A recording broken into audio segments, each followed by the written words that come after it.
you're a student, then your parents, your teachers, everybody keeps saying, study more, study harder.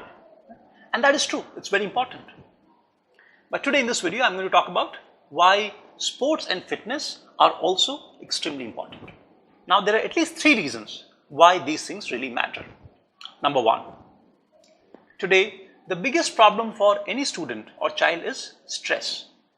There are just too many demands on your time, too much of pressure, schoolwork, homework, there are competitions. All these things make it very hard.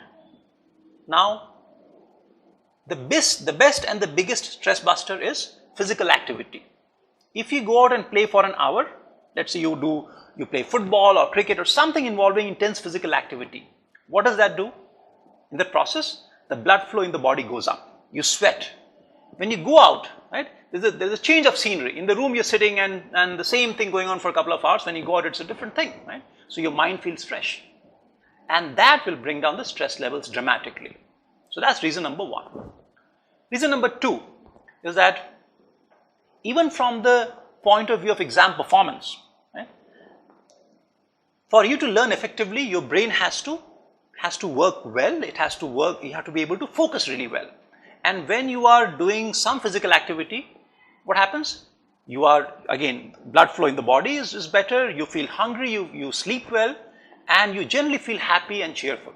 And that will make your learning much more effective and focused. If you spend 5 hours, the 5 hours when you are also physically active will be a lot more effective than if you're just sedentary. Number 3, education and learning is not just for exams. It's not an exam preparation. As a student, you are preparing for life. Let me give my personal example. So I used to be an IPS officer. So when we were under training at National Police Academy, we used to have a sports period every day. And because I was not very much into sports as a student, it was kind of a little difficult because I was not very good at it. So it took me some time to catch up. Now, if I had been a lot more active in sports, it would have been easier. I would have enjoyed it a little more, right? So think of sports as stress buster, as a tool for effective learning, but also as a preparation and something that you're learning for life. It's a skill. And for all these reasons, do not ignore sports and outdoor activity.